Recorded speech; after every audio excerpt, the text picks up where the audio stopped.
दर्शकवृन्द नमस्कार। स्थानीय विकासमा सदाझै यहाँहरूलाई हार्दिक स्वागत छ। दर्शकवृन्द, यति बेला लकडाउन लम्बिँदै गएर लकडाउनको समयावधि करिब 1 महिना नागिसकेको अवस्था छ। लकडाउनले नेपालमा यसको प्रभाव हेर्यो भने कुनै पनि क्षेत्र यसको प्रभावबाट अछुतो रहन सक्ने अवस्था छैन। सबै क्षेत्रमा लकडाउनको प्रभाव यथावतै रहेको छ। नेपाल सरकारले लकडाउन लम्बिँदै गएपछि स्थानीय स्तरमा रहेका केही मजदुरहरू जसले खाद्यान्न अभावका कारण चुलो बल्न सक्ने अवस्था छैन, त्यस्ता नागरिकहरूलाई राहत वितरणको प्याकेज अगाडि बढाएको छ भने विशेष गरी भारतमा सङ्क्रमितहरूको सङ्ख्या बढ्दै गएपछि भारत नेपाल सीमामा एकदमै कडाई गरिएको छ। एकजना व्यक्ति पनि भारतबाट नेपाल भित्र सक्ने अवस्था छैन भने नेपालबाट पनि कोही व्यक्ति भारत जान सक्ने अवस्था रहेको छैन। यो समयमा भने नेपालकै अन्यत्र जिल्लाबाट आफ्नो गृह जिल्ला फर्कने क्रम भने जारी नै रहेको छ। आफ्नो घरमा आउनेहरूको सङ्ख्या एकदम दिनादिन बढ्दै गएपछि सीमित क्वारेन्टाइनहरू बनाइएका छन् स्थानीय स्तरमा। उक्त क्वारेन्टाइनमा रहेका बेड अभावको कारण उनीहरूलाई होम क्वारेन्टाइनमा पठाउने व्यवस्थापन मिलाइएको अवस्था छ भने यो अवस्थामा स्थानीय स्तरमा, वडा स्तरमा, टोल स्तरमा जनप्रतिनिधिहरूले कसरी काम गर्दैछन् भन्ने विषयवस्तु आजको स्थानीय विकासमा हामीले समेट्ने प्रयास गरेका छौँ भने त्यसै गरी विशेष गरी स्वास्थ्य संस्थाले जिल्ला स्तरमा कसरी काम गरेका छन्, बर्दिया अस्पतालले कसरी काम गरेको छ र स्वास्थ्य कार्यालय बर्दियाले कसरी काम गर्दै आएको छ भन्ने विषयवस्तु आजको अङ्कमा हामीले समेट्ने प्रयास यहाँहरूमाझ गरेका छौँ।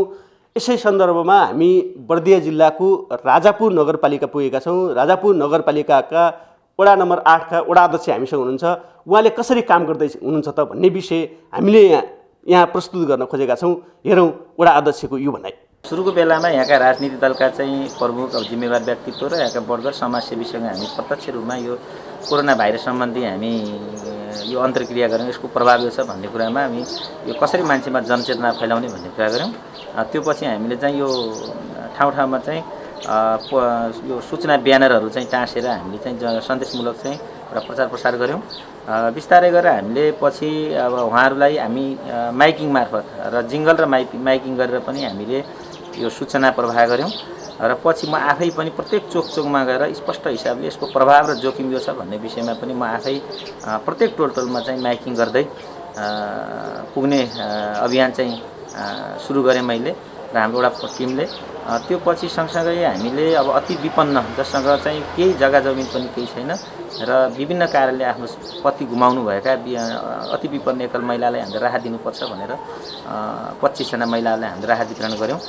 त्यो पछि हामीले बिस्तारै अब यो उपभोग्य खाद्यान्न उपभोग्य जो सामानको मान्छे कहाँ समस्या भयो लकडाउनको कारणले उहाँहरूलाई पनि त्यो समस्याको परिपूर्ति गर्नुपर्छ भनेर हामीले घर दैलो सेवा मार्फत चाहिँ घुम्ती सेवा मार्फत चाहिँ हामीले सामान आपूर्ति गर्नको निम्ति टोलमा गएर त्यो सामान आपूर्ति गर्ने व्यवस्था मिलायौँ।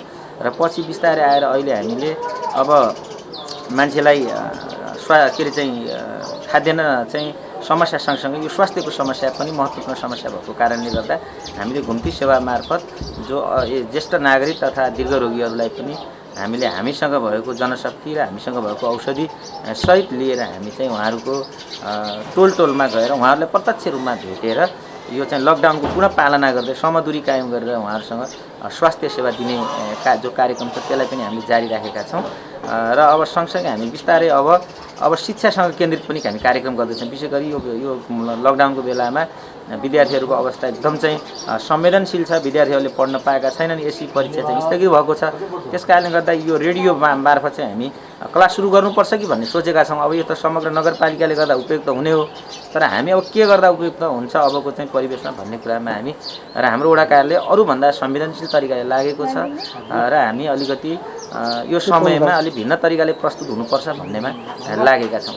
अन्यत्र जिल्लाबाट आउने मान्छेहरूमा सायद यहाँलाई थाहा छ छैन, म प्रायः म धेरैचोटि म आफै पनि रिसिभ गर्न गएको छु। उहाँहरूलाई बाटोमा अल्पत्र भएको बेलामा राति 12 बजी पनि गाडी लिएर गएको छु र कतिपय ठाउँमा हामी फोन मार्फत हाम्रो यहाँको नगर प्रमुखज्यू, हाम्रो उपप्रमुखज्यू लगायत हाम्रो जिल्ला प्रशासन कार्यालय लगायत थुप्रै हामीले चिने जानेका व्यक्ति र स्थानीय तहसँग समन्वय गरेर उहाँहरूलाई ल्याउनको निम्ति हामीले सहजीकरणको भूमिका खेलेका छौँ र जो बाहिरबाट आउनुभएका छ हामीले टोलमा चाहिँ तपाईँको लिएर टोल निगरानी समिति गठन गरेर उहाँहरूलाई कुनै पनि हालमा 20 दिनसम्म तपाईँहरू घरभन्दा बाहिर ननिस्कनुहोस्, आफ्नै घरमा बस्नुहोस् भनेर त्यो टोल अनुगमन गर्ने टोल निगरानी समिति गरेर उहाँहरूको व्यवस्थापन गरेका छौँ र हामी सबैलाई चाहिँ तपाईँको क्वारेन्टाइनमा राख्न सक्ने अवस्था छैन।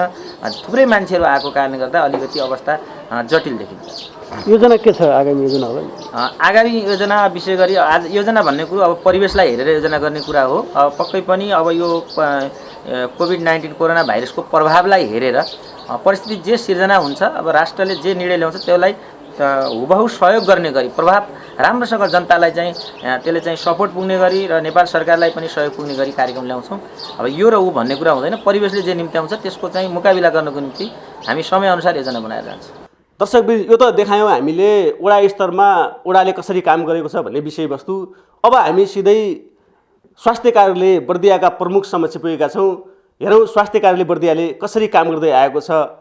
हामी बर्दिया जिल्लामा खास गरी कोभिड-19 को सङ्क्रमण नहोस् भन्नका निम्ति हामीले खास गरी यो एफएमहरूबाट पम्पलेट, विभिन्न किसिमको पम्पलेटहरू छपाएर चाहिँ स्थानीय तहहरूलाई वितरण गरेर त्यो विभिन्न स्थानीय तहमा आउने खास गरी चाहिँ बाहिरबाट आउने मानिसहरूलाई उहाँहरूलाई जानकारीको लागि पम्पलेटहरू वितरण गर्नेदेखि लिएर एफएमबाट सन्देशहरू दिने, कोभिड-19 को सङ्क्रमण नहोस् भन्नका लागि यसको लागि खास गरी चाहिँ क्वारेन्टाइनमा बस्ने कुराहरू, यसको सङ्क्रमणबाट बच्नको निम्ति नियमित रूपमा साबुन पानीले हात धुने कुराहरू, अनि यसबाट बच्नको निम्ति खास गरी यो सामाजिक दूरी कायम गर्ने कुराहरू, अनि घरमा पनि एकान्तवास अथवा चाहिँ सकभर चाहिँ बाहिरबाट आएको मान्छे एकान्तमा रहनुपर्छ भन्ने कुराहरू चाहिँ सन्देशहरू हामीले दिइराखेको छौँ। यसै गरी चाहिँ यो खास गरी आइसकेको मान्छेहरूलाई उहाँ क्वारेन्टाइनमा राख्नको निम्ति स्थानीय तहसँग सहजीकरण समन्वय गरिराखेका छौँ। उहाँहरूलाई चाहिँ बाहिरबाट आएको खास गरी अझ जोखिमयुक्त क्षेत्रबाट जहाँ चाहिँ कोभिड-19 को बिरामीहरू देखिसकेको छ त्यस्तो ठाउँबाट आएको मान्छेहरूलाई अनिवार्य क्वारेन्टाइनमा राख्नको निम्ति स्थानीय तहलाई अनुरोध गरेका छौँ र उहाँहरूले त्यसै अनुसार चाहिँ स्थानीय तहबाट चाहिँ उहाँहरूलाई चाहिँ क्वारेन्टाइनमा राखिराख्नु भएको छ भने अर्को चाहिँ जो शङ्कास्पद बिरामी अथवा ज्वरो आएको छ, उहाँहरूलाई सास फेर्न गाह्रो भएको छ र सुक्खा खोकी लागेको छ त्यस्तो खालको बिरामीहरूलाई आइसोलेसनमा राखेर उहाँहरूको टेस्टिङको लागि चाहिँ प्रबन्ध गर्ने, त्यसको समन्वय गर्ने काम गरेका छौँ भने अर्को आरडिटी हामीले चाहिँ क्वारेन्टाइनमा रहेको 14 दिन पुगिसकेको व्यक्तिहरूलाई आरडिटी गर्ने, आरडिटीबाट अथवा ऱ्यापिड डायग्नोस्टिक टेस्ट किटबाट हामीले चाहिँ चेक जाँच गर्ने कुराहरूलाई चाहिँ हामीले त्यो सप्लाई गर्ने, उहाँहरूलाई स्थानीय तहको साथीहरूलाई, ल्याबको साथीहरूलाई तालिम दिने र उहाँहरूलाई सिकाएर त्यो अनुसार चाहिँ परीक्षण गर्नको लागि अनुरोध गरेर त्यो अनुसार परीक्षण भइराखेको अवस्था छ। र अहिलेसम्म भन्दाखेरि हामीले चाहिँ करिब यो 25 जनाको शङ्कास्पद आइसोलेसनमा रहेका बिरामी र कन्ट्याक्ट ट्रेसिङ अथवा कोभिड-19 को बिरामीसँग सम्पर्कमा आएका बिरामीहरूको चाहिँ सब लिएर चाहिँ हामीले परीक्षणको लागि पठाएका थियौँ। त्यसमध्ये 23 जनाको नेगेटिभ रिपोर्ट आइसकेको छ भने 2 को रिपोर्ट आउने क्रममा रहेको छ। यसै गरी हामीले चाहिँ करिब 381 जना उहाँहरू यो आरडिटी जुन क्वारेन्टाइनमा बस्नु भएको छ उहाँहरूको चाहिँ हामीले चाहिँ 381 जनाको चाहिँ परीक्षण गरेका छौँ आरडिटीबाट, ऱ्यापिड डायग्नोस्टिक किटबाट। उहाँहरू सबैको नेगेटिभ आएको छ भने 5 जना चाहिँ थुनुवामा रहेका कैदी बन्दीहरू जुन सर्वोच्च अदालतले चाहिँ अदालतमा पेश गर्नुभन्दा अगाडि चाहिँ उहाँहरूको कोभिड-19 को अवस्था के छ परीक्षण गरेर ल्याउनु भन्ने निर्णय यो आदेश गरेको रहेछ। त्यो आदेश अनुसार चाहिँ हामीले चाहिँ 5 जना थुनुवा बन्दीको पनि हामीले यो कोभिड-19 को परीक्षण गरेका छौँ र अहिले चाहिँ स्थानीय तहहरूमा खास गरी यसको चाहिँ यसबाट बच्नको निम्ति उहाँहरूले खास गरी स्थानीय तहबाटै ठुलो भूमिका खेल्नुपर्नेछ र त्यसको लागि चाहिँ हामीले बारम्बार प्रदेशबाट प्राप्त सामग्रीहरू उपलब्ध गराउनेदेखि लिएर प्रदेशबाट र अन्य सङ्घ संस्था, जिल्ला प्रशासन कार्यालय लगायत विभिन्न सङ्घ संस्थाबाट आएका हामीलाई प्राप्त नभएका सामग्रीहरू पिपिपी भयो, पिपिई, अनि त्यसपछि हाम्रो यो सेनिटाइजरदेखि लिएर सर्जिकल मास्कहरू हामीसँग आएका सामग्रीहरू चाहिँ उहाँहरूलाई चाहिँ समानुपातिक रूपमा वितरण गर्ने कामहरू पनि गरिराखेका छौँ। र अरू सेवाहरू सँगसँगै यो कोभिड-19 अथवा कोभिड-19 भइसकेपछि अरू सेवाहरू जसले मानव स्वास्थ्यमा व्यक्तिको जीवनमा चाहिँ ठुलो सरकार राख्छ। जहाँ खास गरी सुत्केरीको सेवा, गर्भवती सेवाहरू पनि नियमित रूपमा सञ्चालन गर्नको निम्ति अनुरोध गरिरहेका छौँ र त्यो अनुसार उहाँहरूले चाहिँ ज्वरो जाँच क्लिनिक लगायत अरू सेवाहरू पनि दिइराखेको अवस्था छ। अहिले हाम्रो स्वास्थ्य कर्मीहरू करिब 400 भन्दा बढी स्वास्थ्य कर्मीहरू स्थानीय तहदेखि जिल्ला अस्पतालसम्म चाहिँ अथवा बर्दिया अस्पतालसम्म चाहिँ उहाँहरू चाहिँ खटिराख्नु भएको अवस्था छ। फ्रन्ट लाइनमा रहेर सेवा सुचारू गरिराख्नु भएको अवस्था छ र स्वास्थ्य कर्मीहरू हाम्रो खास गरी चाहिँ यो राजापुर प्राथमिक स्वास्थ्य केन्द्रमा त्यहाँ चिकित्सक हुनुहुन्छ। यस्तै मगरागाडी प्राथमिक स्वास्थ्य केन्द्रमा पनि चिकित्सक हुनुहुन्छ। अनि यस्तै सोरुवा प्राथमिक स्वास्थ्य केन्द्रमा चिकित्सक हुनुहुन्छ। भनेको सबै प्राथमिक स्वास्थ्य केन्द्रमा चिकित्सक हुनुहुन्छ, डाक्टर हुनुहुन्छ। त्योदेखि बाहेक ठाकुरबाबा नगरपालिकाले एकजना चिकित्सकलाई करारमा राखेर पनि काम गरिरहेको अवस्था छ भने यहाँ बर्दिया जिल्ला अस्पतालमा पनि 11 जना चिकित्सकहरू हुनुहुन्छ र स्वास्थ्य कर्मीहरू अहिले हाम्रो यो हालको सेवा दिनलाई चाहिँ उहाँहरू चाहिँ सक्षम हुनुहुन्छ। तर अब भोलि बिहान चाहिँ हाम्रो यदि चाहिँ यसको रोगको गम्भीरता सिभिरिटी बढ्दै गयो भने त्यो बेलामा चाहिँ गाह्रो हुनसक्छ। यद्यपि हुनसक्छ। तर अहिलेको अवस्थामा भन्यो भने जनशक्तिदेखि अरू सामग्रीहरू जस्तो पिपिई, सर्जिकल मास्क लगायत सेनिटाइजर लगायत सामग्रीहरू पनि पहिला सुरुवाती अवस्थामा केही कमी रहेको थियो। तर अहिले सबै स्थानीय तहले खरिद गर्नको साथै हामीलाई प्रदेश तहबाट र माथि मन्त्रालयबाट प्राप्त भएका सामग्री र अन्य सङ्घ संस्थाले दिएका सामग्रीहरू ले काम भइरहेको छ। यद्यपि त्यो चाहिँ हामीले खोजे जस्तो हाम्रो लक्षित जनसङ्ख्या अनुसार यथेष्ट रूपमा छैन। तर चाहिँ हामीलाई त्यो सेवा सञ्चालन गर्नको निम्ति चाहिँ त्यो कमी चाहिँ छैन। खास गरी चाहिँ शङ्कास्पद बिरामीहरू जुन आइसोलेसनमा राखिएको हुन्छ, ज्वरो 100.4 भन्दा बढी भएको, 100.4 भन्दा बढी भएको, अनि त्यसपछि खोकी लागेको, सुक्खा खोकी लागेको र सास फेर्न गाह्रो भएको बिरामीहरू, शङ्कास्पद बिरामीहरू आउनुभयो भने भारत लगायत अन्य मुलुकबाट आएको, साथै कुनै बिरामीसँग कोभिड-19 को बिरामीसँग, सङ्क्रमित बिरामीसँग चाहिँ कन्ट्याक्ट भएको बिरामीहरू अथवा मान्छेहरू आउनुभयो भने कन्ट्याक्ट ट्रेसिङको रूपमा हामीले उहाँको चाहिँ यो स्वाब लिएर, खास गरी घाँटीको स्वाब अथवा थ्रोट स्वाब लिएर हामी चाहिँ यो जाँचको लागि पठाउने गर्छौँ। त्यो नेपालगञ्जमा अहिले हामीसँग चाहिँ त्यो स्वाब लिनको निम्ति 3वटा यो भाइरस ट्रान्सपोर्ट मिडिया अथवा भिटिएम छ, 3वटा भिटिएम रहेको अवस्था छ र यो चाहिँ अलिक कम हो। हामीलाई चाहिँ धेरै मान्छेहरू अथवा धेरैजना त्यस्तो शिकायत लिएर आउनुभयो भने त्यो बेलामा चाहिँ हामीलाई अलिक कम हुन्छ। तर अहिलेको अवस्थामा चाहिँ काम चलिराखेको छ र यस्तै आरडिटी आजसम्म करिब 8000 भन्दा बढी यस बर्दिया जिल्लाका बासिन्दाहरू अन्यत्र जिल्लामा काम गरेर फर्किएको रेकर्ड रहेको छ र उहाँहरू विभिन्न ठाउँमा भारत लगायत विभिन्न जिल्लाहरूमा बसेर काम गर्नुभएको छ र उहाँहरूको अवस्था के छ भनेर जाँच्नको निम्ति आरडिटी किटको आवश्यकता पर्छ। त्यो जाँच्नको निम्ति पनि आरडिटी किट चाहिँ हामीलाई भने जति छैन। त्यसको लागि चाहिँ हामीले हिजो मात्र प्रदेश सरकार, सामाजिक विकास मन्त्रालय र स्वास्थ्य निर्देशनालयलाई चाहिँ उपलब्ध गराइदिनको निम्ति अनुरोध गरेर पठाएका छौँ र यो सङ्ख्या यद्यपि हामीसँग चाहिँ अहिले 14 दिन क्वारेन्टाइनमा बसेको 14 दिन पुगेको मान्छेहरूको दिनकै जाँच गरिरहेका छौँ। अहिले पनि हामीसँग करिब 200 भन्दा बढी चाहिँ आरडिटी किट छ र आज पनि केही सङ्ख्यामा चाहिँ बेलुकासम्म आइपुग्दैछ। तर यो चाहिँ हामीले जति खोजेका छौँ, जति सबैलाई अब गर्नुपर्ने के हो भने टेस्टिङ बढाउनु पर्ने हो, टेस्ट बढी बढाउनु पर्ने हो। त्यो टेस्ट बढाएर त्यो जतिलाई गर्नुपर्ने हो त्यति गर्न सक्ने अहिले अवस्था रहेको छैन। त्यसो भएर हामीले चाहिँ यो आरडिटी किट सप्लाईको चाहिँ लागि चाहिँ हामीले अनुरोध गरिसकेका छौँ र अहिले चाहिँ कुनै पनि व्यक्तिलाई शङ्कास्पद व्यक्तिलाई चाहिँ चेक जाँच गर्नको निम्ति अभाव रहेको अवस्था चाहिँ छैन। खास गरी चाहिँ पहिला यो हामी पोलिमर चेन रिएक्सन भन्छौँ, जुन स्वाब चाहिँ गएर कोभिड-19 को हो कि होइन भनेर छुट्याउने काम गरिन्छ। त्यो चाहिँ पहिला हामीले चाहिँ जनस्वास्थ्य प्रयोगशाला काठमाडौँ टेगुमा पठाउनु पर्ने अवस्था थियो र हामीले पहिला 3वटा स्याम्पल चाहिँ जनस्वास्थ्य प्रयोगशाला काठमाडौँमा पठाएका थियौँ। त्यहाँबाट टेस्ट भएर आयो। त्यस तत्पश्चातका हामीले स्याम्पलहरू खास गरी चाहिँ यो 3वटा त्यो स्याम्पल पठाइसकेपछि अरू स्याम्पलहरू यो 17वटा स्याम्पलहरू चाहिँ हामीले बुटोल प्रदेश जनस्वास्थ्य प्रयोगशालामा पठायौँ। त्यहाँबाट चेक जाँच भइराखेको थियो। त्यहाँ पठाउँदाखेरि हामीलाई चाहिँ यो पठाउनको लागि साधनको समस्या अनि धेरै टाढा भएको कारणले विभिन्न समस्याहरू रहेको थियो भने अहिले चाहिँ भेरी अस्पतालमा यो सेवा चाहिँ अस्तिबाट सुरु भएको छ। यसले गर्दा चाहिँ हामीलाई चाहिँ यो PCR टेस्टको लागि चाहिँ यो सम्भावित सङ्क्रमित व्यक्तिहरू, शङ्का लागेको व्यक्तिहरू, सस्पेक्टेड केसको चाहिँ हामीले चाहिँ यो घाँटीको अथवा थ्रोट स्व्याब लिएर चाहिँ पठाउनको निम्ति चाहिँ सहज भएको छ। र त्यो पठाउनको लागि यो भाइरस ट्रान्सपोर्ट मिडिया जुन थियो त्यो चाहिँ अब अहिले हामीसँग 3वटा रहेको अवस्था छ र यो धेरै सङ्ख्यामा आयो भने चाहिँ अलिक कम छ। हामीले माग गरिरहेका छौँ, सायद आज पनि केही आउँछ प्रदेश जनस्वास्थ्य प्रयोगशालाबाट केही पठाउने भनेर कुरा गरिराख्नु भएको छ। दर्शकवृन्द, यति बेला अस्पतालहरूले बिरामी जाँच्ने काम गरेका छैनन् भन्ने कुराहरू बाहिर मिडियामा आइरहेको छ। बर्दिया जिल्लाको जिल्ला अस्पताल बर्दियाले कसरी काम गर्दैछ, बिरामीहरूलाई उपचारमा समस्या परेको छ कि छैन भन्ने विषयवस्तुसँग जोडेर हामी अस्पताल बर्दियाका मेसु सुभाष पाण्डेसम्म पुगेका छौँ।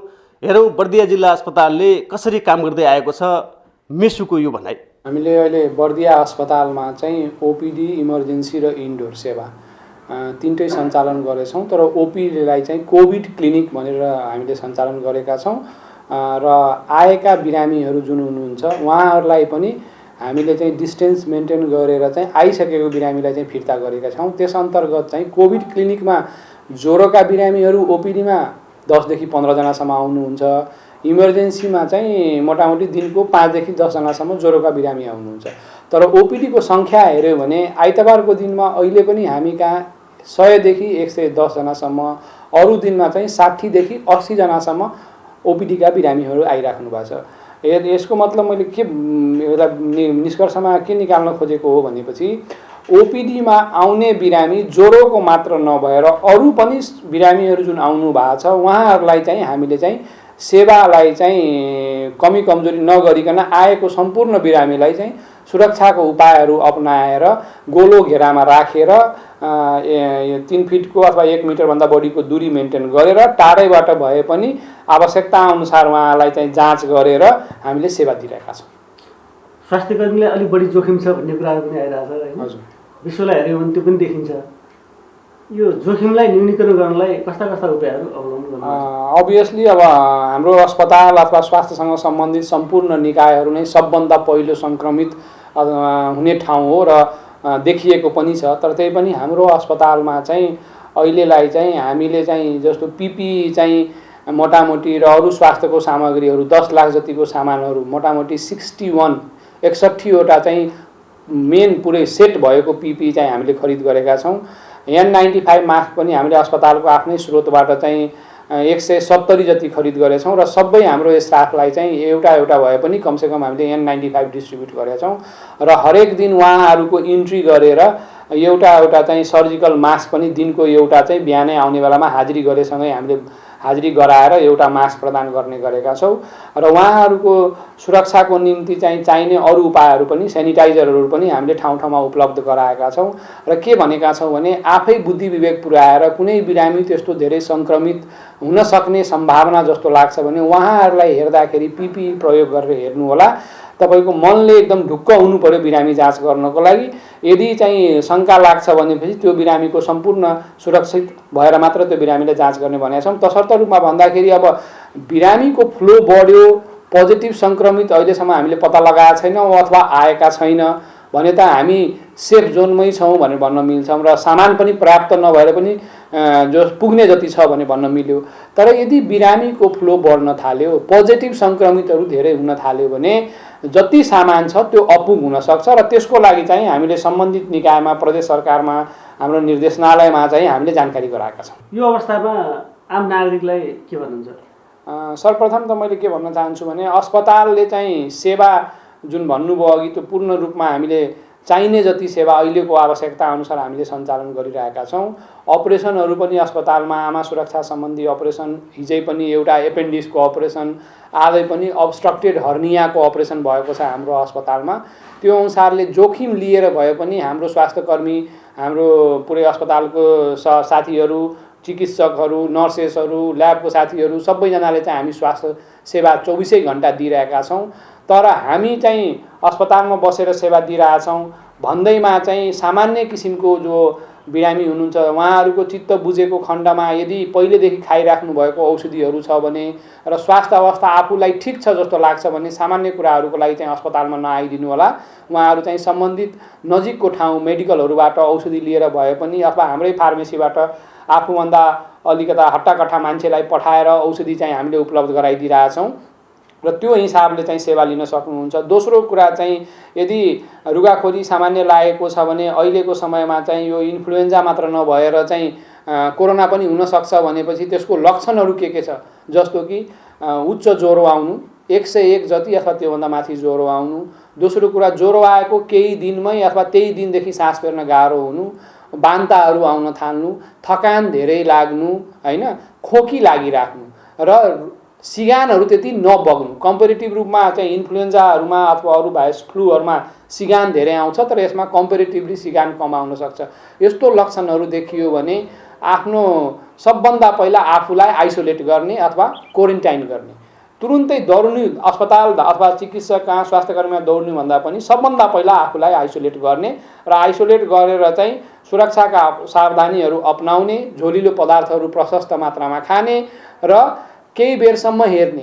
निको नभएको खण्डमा अथवा अझ बढेको खण्डमा चाहिँ तुरुन्तै चाहिँ स्वास्थ्यकर्मीको सम्पर्कमा आउने र त्यसपछिको काम भनेको स्वास्थ्यकर्मीले गर्नुहुन्छ। उहाँलाई चाहिने जाँच गराइदिन सक्नुहुन्छ अथवा उहाँलाई चाहिने ठाउँमा हामीले रिफर गरिदिन सक्छौँ। स्वाब परीक्षण त हाम्रो हिजोदेखि भेरी अस्पतालमा सुरु भएको छ, त्यो राम्रो पक्ष हो, तर त्यसको दायरा चाहिँ बढाउनुपर्छ र सबभन्दा पहिला चाहिँ हामी कहाँ जुन अहिले हुन त हजुरहरू इन्फर्मेसन पाइसक्नुभयो होला कि जुन स्वास्थ्य मन्त्रालयले निर्देशन गरेका छन् कि सम्पूर्ण यो क्वारेन्टाइनमा बसेका सम्पूर्णजनाहरू, बाहिरबाट चैत महिनाभित्र आएका सम्पूर्ण व्यक्तिहरू लगायत सम्पूर्ण स्वास्थ्यकर्मी, सुरक्षाकर्मी र रिस्कमा रहेका सम्पूर्ण पत्रकार मित्रज्यूहरू अथवा एम्बुलेन्स ड्राइभरहरू सबैजनालाई चाहिँ आरडिटी गर्नुपर्छ भन्ने कुरा भएको छ। तर हामी कहाँ चाहिँ आरडिटीको जुन छ नि त्यो पर्याप्त मात्रामा नभएकोले गर्दाखेरि सबैलाई गर्न सकिरहेको छैनौँ र मोटामोटी 5-7 हजारको हाराहारीमा आरडिटी चाहिने भएको हिसाबले हामीले माग गरेका छौँ र सायद यो हप्ताभित्र चाहिँ हामीलाई त्यो उपलब्ध हुनेछ। त्यो हिसाबले हामी सबैलाई स्क्रिन गर्न सक्छौँ र त्यो स्क्रिन गरेको मध्ये जसलाई चाहिँ शङ्कास्पद देखिनुहुन्छ, जो चाहिँ पोजिटिभ देखिनुहुन्छ उहाँहरूलाई चाहिँ हामीले भिटिएम अथवा पिसिआर गराउन सक्छौँ र भर्ना भएका बिरामीहरू पनि जो हुनुहुन्छ उहाँहरूलाई यदि समस्या छ, शङ्कास्पद हुनुहुन्छ, खोकी लागिरहेछ, ज्वरो निको भइरहेको छैन, होइन, अथवा आइसोलेसनमा हामीले भर्ना गरिसक्यौँ भने उहाँहरूको हामीले भिटिएम पठाउनु पर्ने हुन्छ। तर पिसिआर भए तापनि भिटिएमको उपलब्धता अलि सहज नभएकोले गर्दाखेरि चाहिने मात्रामा चाहिँ भिटिएम उपलब्ध नरहेकोले गर्दाखेरि चाहिँ हामीले चाहिँ सके जति इन्भेस्टिगेसन पठाउन सकिरहेको छैनौँ। तर हामीले पठाउँदाखेरि रिपोर्ट आउनलाई 2-3 दिन कुर्नु पर्थ्यो, 1 दिन पठाउन लाग्थ्यो, 1 दिन ल्याउन लाग्थ्यो, होइन, भनौँ न भिटिएम ल्याउनलाई पनि समय लाग्थ्यो भनेपछि अब चाहिँ हामीलाई चाहिँ पठाउने समय चाहिँ हामीले मिनिमाइज हुने भयो र त्यसको रिपोर्ट चाहिँ हामीले नजिकै पठाएपछि नेपालमा पठाए हामीलाई पक्कै पनि सहज हुन्छ र हामी के अपेक्षा गर्छौँ भने सम्बन्धित निकायले हाम्रो सम्बन्धित सिनियर लेभलका सर म्याडमहरूले चाहिँ यो नेपालगञ्जको पिसिआरलाई चाहिँ चाहिने भन्दा जुन छ नि मात्रामा पर्याप्त मात्रामा रिएजेन्ट र हामीलाई भिटिएम उपलब्ध होस्, जसले गर्दाखेरि हामीले चाहिँ आफ्नो जिल्लाको चाहिँ इन्फेक्सनको दायरा चाहिँ इन्भेस्टिगेसन गरेर चाहिँ बढाएर के कस्तो छ भने प्योर पिक्चर चाहिँ ल्याउन सकौँ। दर्शकवृन्द, स्थानीय विकासको यो अङ्कमा आज हामीले बर्दिया जिल्लामा लकडाउनको समयमा स्वास्थ्य संस्थामा तथा स्थानीय स्तरमा, वडा स्तरमा कसरी काम भइरहेको छ भन्ने विषयवस्तुहरू यहाँहरूमाझ प्रस्तुत गऱ्यौँ। पुनः अर्को साता फरक विषयवस्तुका साथ यहाँहरूमाझ उपस्थित हुने नै छौँ। आजको यो अङ्कबाट बिदा लिन चाहन्छौँ। नेपाल टेलिभिजन कोलपुर हेर्दै गर्नुहोला। नमस्कार।